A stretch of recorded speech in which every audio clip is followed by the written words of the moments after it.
Shalom pemirsa, inilah acara perdana, acara baru yang kami sajikan untuk Anda semua. Ini adalah acara Zona Mujizat. Di sini akan banyak mujizat yang akan kami sampaikan, yang akan kami sajikan untuk Anda semua. Bagaimana kedahsyatan Tuhan, bagaimana kuasa Tuhan yang luar biasa, yang menjamah anak-anaknya yang percaya kepadanya. Jadi tetaplah bersama kami di Zona Mujizat. Saya percaya ketika ada yang mengalami, Anda juga pasti mengalami. Hari ini saya ada tamu dari Kota Pati. Shalom Ayunda. Shalom. Ayunda ini juga mengalami mujizat yang luar biasa. Mujizat kesembuhan, mujizat pekerjaan, mujizat lainnya. Kita langsung aja ya, kita berbincang dengan Ayunda biar kita semua juga ngerti bagaimana dahsyatnya kuasa Tuhan. Ayunda, kamu kok bisa dapat mujizat kesembuhan itu? Mesti kamu juga mengalami sakit lah ya. Iya, betul. Nah, sakitmu itu apa? Kanker payudara. Kanker itu biasanya itu timbul dari kepahitan. Ya. Apakah kamu juga mengalami? Iya, saya kepahitan dengan mama saya waktu itu. Coba cerita gimana? Ya. Jadi saya memang memiliki hubungan yang tidak baik dengan mama saya. Setiap hari ketika kami bersama, beliau selalu memarahi saya. Bahkan hal-hal kecil pun saya selalu salah. Dan terbentuklah di hati saya kepahitan itu. Kepahitan yang sangat mendalam ke mama saya. Sampai pada akhirnya saya memutuskan saya ingin pergi dari rumah dengan maksud mencari ketenangan. Terpaksa saya harus berbohong ke mama saya waktu itu. Mah, saya pindah tugas di kecamatan sebelah. Dulu pikiran saya ketika saya kos, saya bisa tenang, damai. Itu saya rasakan tapi gak berlangsung lama. Hanya beberapa saat saya memang tenang. Tapi hati saya kok seperti kosong. Saya seperti merasa bersalah dan berdosa. Nah, pada suatu ketika, beberapa bulan saya tidak tinggal di rumah, saya tiba-tiba merasakan sakit di dada saya. Kok dada saya sakit? Saya bangun tidur, kenapa sakit kayak gini ya? Gak biasanya saya seperti ini. Nah, saya memutuskan saya pergi ke salah satu rumah sakit di Kota Pati dengan maksud memeriksakan diri. Ditemukan benjolan sebesar 2 cm dan itu mengarah ke ganas dari hasil lab itu tadi. Seketika itu juga ketika saya melihat hasil itu saya sangat shock dan saya sangat takut, gemetar. Dan saya nangis lagi. Saya tanya ke Tuhan, Tuhan, kenapa ini harus terjadi sama saya? Apa yang harus saya lakukan? Saya doa ke Tuhan. Setelah saya doa, Tuhan taruh Roh Kudus di hati saya. Roh Kudus seperti mengatakan, saya harus pulang ke rumah. Saya harus membereskan semua ke mama saya dan mengakui semua kesalahan saya. Dan kemudian saya putuskan saya pulang ke rumah dan saya temui mama saya. Dan langsung saya peluk beliau, saya nangis. Saya peluk, saya nangis, dan mama saya bertanya, kenapa? Saya berikan hasil tadi dan saya mengatakan ke mama saya, Mah, ini umur saya gak akan lama lagi, sebentar lagi saya akan mati. Saya bilang. Kemudian mama saya membuka hasil, mama saya kaget dan peluk saya. Lalu di situ saya mengatakan, saya mengakui semua kesalahan saya ke mama. Selama ini saya sudah bohong sama mama. Sebenarnya saya itu masih bekerja di tempat yang sama, tapi hanya maksud dengan menghindari amarah mama. Saya jujur, saya sakit hati sama mama, jadi saya memutuskan saya ngekos di tempat lain. Mama saya langsung nangis dan mama saya mengatakan waktu itu bahwa sebenarnya mama itu hanya ingin menasihati kamu supaya kamu itu jadi baik, jadi anak yang memang benar-benar seperti yang mama harapkan. Dan jujur saya ya sudah benar-benar kehilangan pengharapan waktu itu. Karena saya merasa udah mungkin waktu saya gak banyak untuk saya hidup. Dan dokter mengatakan saya harus melalui proses operasi untuk mengecek jaringan itu tadi. Dan apabila nanti hasilnya memang itu ganas, maka kedua payudara harus diangkat. Nah, mendengar itu saya kaget lagi. Saya nangis lagi ke Tuhan. Posisinya waktu itu saya belum menikah, saya masih single. Ketika saya masih belum menikah dan saya mendengar kabar itu, saya takut lagi. Keputusan saya akhirnya saya memikirkan, udah Tuhan ambil saya aja. Itu yang saya minta ke Tuhan gitu emang. Sampai tiba pada akhirnya waktu operasi, saya sudah operasi dan hasil diagnosa dokter adalah saya kanker payudara stadium 2 waktu itu. Dan saya harus melalui berbagai macam pengobatan yang memang pengobatan itu saya benar-benar tidak tahu itu pengobatan apa. Saya tidak pernah menyangka kenapa saya harus mengalami ini. Dokter mengatakan saya harus melalui kemoterapi 6 kali, radiasi 30 kali, dan entah apa itu.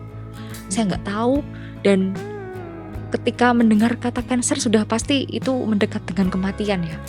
Nah, sambil menunggu itu tadi saya masih nangis, tapi di situ mama menunjukkan kasih sayangnya yang mendalam ke saya. Jadi mama saya merawat saya pas saya sakit. Saya benar-benar merasakan perhatian seorang ibu yang sesungguhnya. Oh, mama saya ternyata sangat mengasihi saya, dan di situ Tuhan menyadarkan saya melalui hal itu. Jadi lewat saya sakit, saya bisa benar-benar merasakan mama yang sangat mengasihi saya, merawat saya hingga apapun yang menjadi kebutuhan saya itu mama lakukan.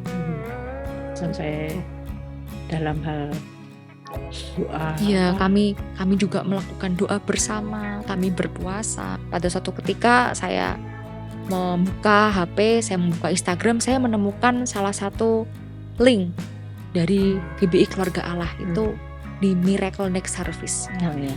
Di situ tiba-tiba Roh Kudus menggerakkan hati saya datang ke sana di Solo. Nah, terus waktu itu saya minta izin ke mama saya, "Ma, saya tak berangkat ke Solo ya, saya mau mengikuti Miracle Next Service." Waktu itu beliau tanya, Miracle Next Service itu apa? Doa semalam-malaman dari malam hingga pagi tanpa henti. Saya mau cari Tuhan, Ma. Saya bener-bener haus akan Tuhan. Saya pengen merasakan lawatan Tuhan yang sangat dahsyat. Karena memang dulu sebelum saya mengalami ini semua, saya berdoa ke Tuhan. Saya tahu Tuhan ada, tapi saya belum merasa Tuhan bekerja di hidup saya. Nah, setelah saya mengalami hal ini, saya rasanya haus sekali, ingin cari Tuhan terus dan membangun hubungan intim dengan Tuhan. Nah, melalui Miracle Night Service saya mengikuti. Berarti dari Pati ke Solo ya? Iya. Miracle Night Service itu ibadah tengah malam, saudara. Jadi waktu itu dari jam 10 sampai jam 4 pagi, kadang sampai setengah 5 atau jam 5 pagi itu baru selesai. Jadi memang banyak sekali mujizat terjadi, termasuknya Ayunda itu waktu kamu ikut bukan live streaming ya, berarti kamu datang langsung ya? Saya langsung Karena datang. Miracle Night Service itu juga ada di live streaming, tapi kamu datang langsung. Iya, saya langsung. Nah, setelah itu kamu datang itu bagaimana? Nah, setelah saya datang ke Miracle Night Service, saya benar-benar merasakan jamahan Tuhan yang luar biasa di situ. Jadi saya nangis-nangisnya, apapun saya bahasa roh keluar, saya sungguh haru sekali. Saya nangis dan saya merasakan Tuhan memang benar-benar hadir saat itu dan ada di dalam hati saya. Lalu di situ saya bertemu dengan Ibu Tina yang sekarang adalah pembimbing komsel saya. Akhirnya saya ikut di Gereja Internet 217 dan juga ikut komsel. Dan jadi dimuridkan sama Ibu Tina ini lewat Gereja Internet ya, Keluarga Allah ya. Iya, luar biasa. Terus gimana hasilnya? Nah, setelah saya ikut Gereja Internet, saya juga mengikuti setiap minggu ibadah live streaming di GBIKA dari Pastor Obaja. Saya juga mengikuti Pondok Daud.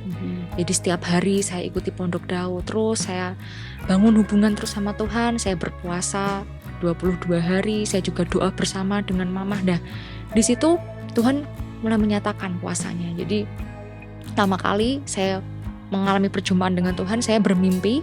Waktu itu ketemu Tuhan Yesus, saya di tengah lautan dan dari arah kanan saya melihat Tuhan Yesus memakai jubah putih. Dia datang menghampiri saya dan dia memegang tangan kanan saya. Saya lihat tangan kanannya berlubang.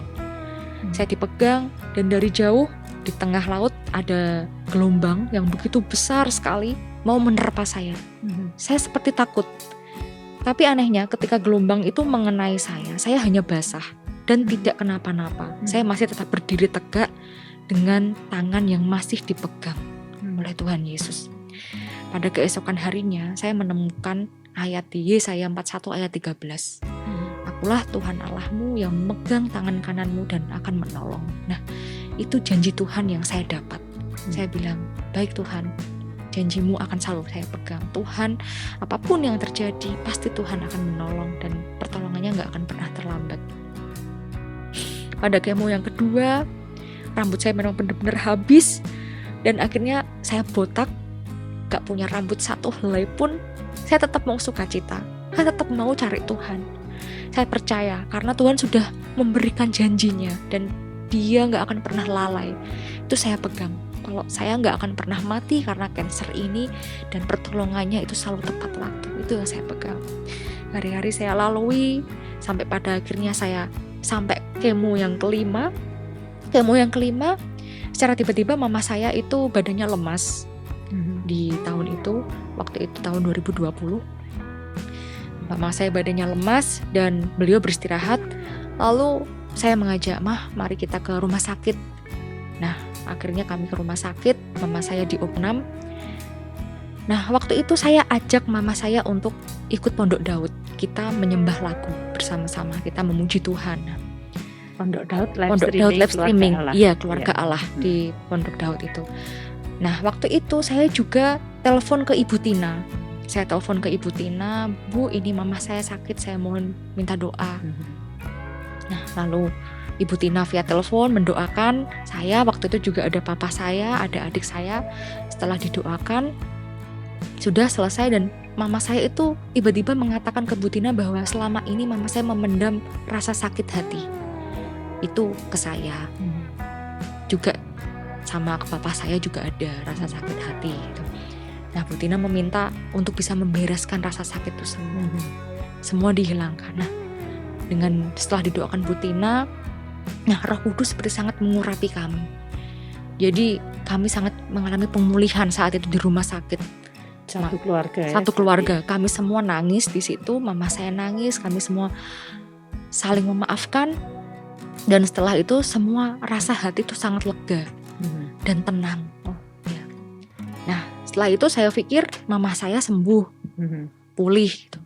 Nah, pada sore harinya ketika saya mau memberikan obat ke mama saya sepertinya sudah mulai menurun kesehatannya. Dia tidak bisa merespon. Lalu saya tanya lagi, "Mah." Nah, saya sudah gemetaran, saya sudah nangis waktu itu. Lalu saya panggil dokter. "Dokter, ini gimana mama saya?" Dari hasil sebenarnya bagus. Dari hasil pemeriksaan mama saya. Tapi tidak tahu kenapa kok makin ngedrop badannya.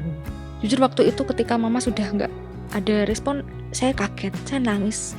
Di saat saya menjalani kemo yang kelima, yang selama setiap kali saya kemoterapi, mama saya mendampingi saya di sebelah saya. Kalau saya kemo, saya pasti sambil Pondok Daud.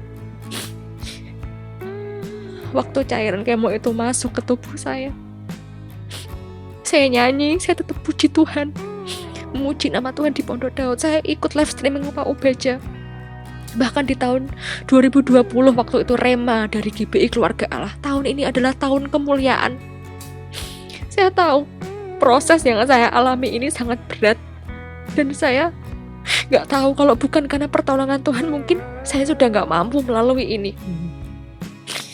Walaupun keadaan saya hancur, hati saya, bentuk saya juga waktu itu sangat jelek, saya botak, kulit kusam dan karena efek kemoterapi dan lain-lain.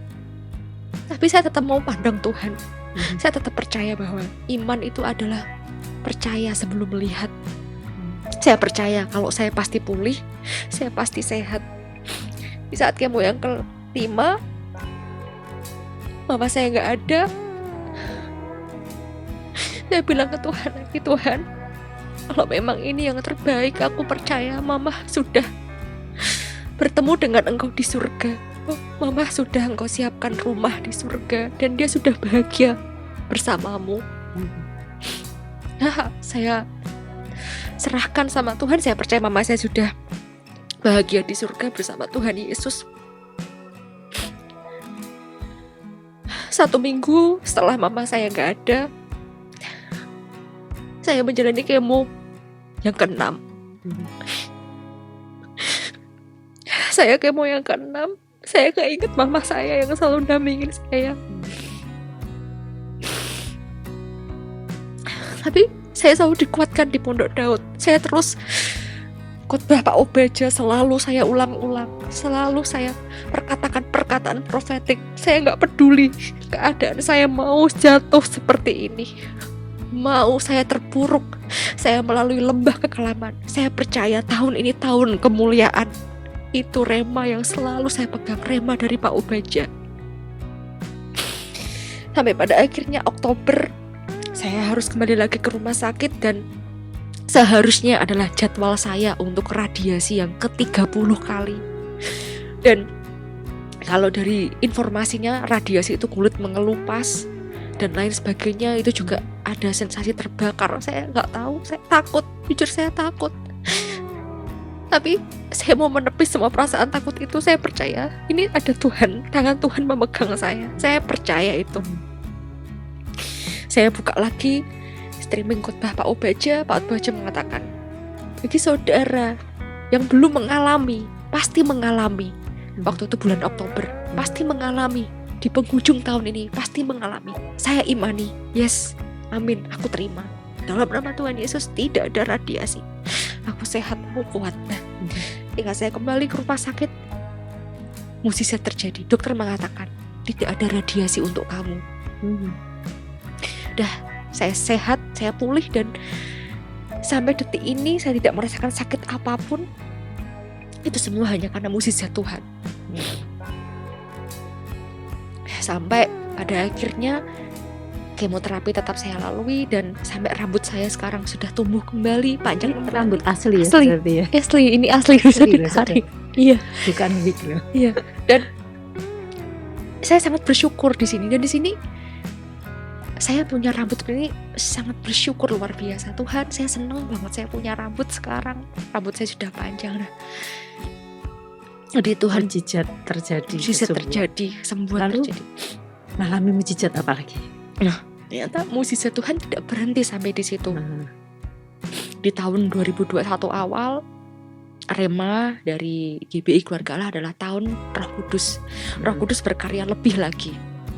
Nah, itu saya pegang. Saya doa ke Tuhan, saya minta ke Tuhan, Tuhan, di tahun 2021 ini saya ingin menikah, dan saya juga ingin mendapatkan pekerjaan yang tetap, karena sebelumnya pekerjaan saya masih kontrak. Saya ingin bisa membahagiakan ayah saya, karena yang saya punya sekarang kan tinggal ayah dan adik ya. Itu. Kemudian di pertengahan tahun 2021 saya bertemu dengan seorang laki-laki yang sekarang menjadi suami saya. Tidak berselang lama langsung dia mengajak untuk menikah, dan akhirnya kami menikah di tahun 2021 bulan Oktober kemarin. Lain itu di pertengahan tahun ada pembukaan CPNS waktu itu. Sebelumnya saya sudah pernah mengikuti dan selalu gagal. Sebenarnya saya ada perasaan ragu, Tuhan, apa ini bisa? Karena bagi kebanyakan informasi dari orang, ikut CPNS itu sulit. Dan ada rumor yang mengatakan harus pakai uang, harus pakai orang dalam, harus pakai apa. Itu semua saya patahkan. Saya cuma andalkan Tuhan. Saya daftar, saya bilang ke Tuhan, Tuhan, baik, ini saya tak daftar ya Tuhan, saya minta izin ke Tuhan. Akhirnya tiba saatnya tes. Waktu itu tesnya di UNS Solo. Tes pertama, waktu mau masuk ruang tes, saya bilang lagi ke Tuhan, Tuhan, aku percaya Tuhan campur tangan dalam anakmu mengerjakan tes. Dalam nama Tuhan Yesus, kalimat profetik saya ucapkan, saya pasti lolos. Itu yang selalu saya ucapkan. Akhirnya lolos. Puji Tuhan, lolos. Nah, secara tiba-tiba teman kuliah saya lama sudah tidak pernah bertemu, dia mengajak saya bertemu di Solo. Dia dari Jakarta. Dia di Jakarta. Dari Jakarta. Dia bertanya, kamu di mana? Saya di Solo. Oh ya udah, saya tak ke sana ya. Karena dengan bermaksud ingin ngajak reunian.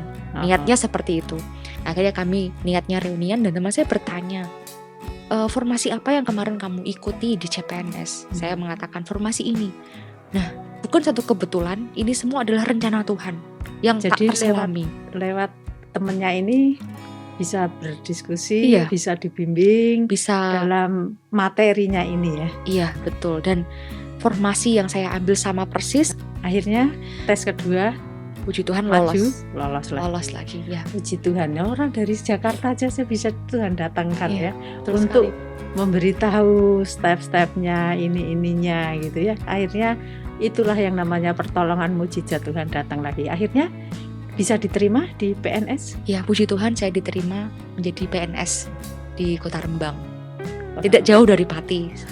Iya. Oh, luar biasa. Wah, Ayunda sebetulnya pengen lebih panjang lagi ya, tapi waktunya sudah nggak memungkinkan. Mujizat demi mujizat sudah kamu alami. Ya walaupun memang setiap mujizat itu ada yang namanya harga yang harus dibayar ya. Betapa secara manusia nggak kuat, saya aja nggak kuat, saya sampai nangis dengar kesaksian Ayunda. Dalam kondisi cancer, dalam kondisi lemah secara tubuh, ditinggal mama, gimana sih rasanya ya?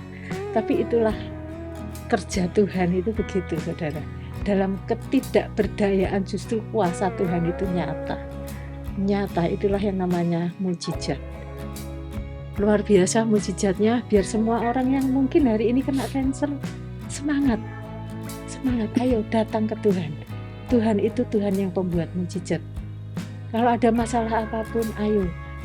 Kalau perlu buka link keluarga Allah, banyak sekali. Mau ibadah ada live streaming, mau doa pagi ada jam 5 yang namanya mesbah doa pagi mulai jam 5. Mengikuti live streaming bisa lewat YouTube, bisa lewat Facebook, lewat Instagram, atau mau chat langsung dukungan doa bisa. Semua link keluarga Allah sudah disediakan untuk Anda juga masuk ke zona mujizat. Karena Tuhan itu Tuhan yang sumber mujizat itu tetap membuat mujizat sampai sekarang. Jangan pernah lewatkan apa yang sudah Tuhan sediakan untuk kita juga menerima mujizat. Kalau Ayunda bisa, saya pun mengalami mujizat, banyak hal bisa. Saudara juga pasti bisa. Jadi tetaplah di acara kami di zona mujizat untuk minggu depan. Tuhan Yesus memberkati.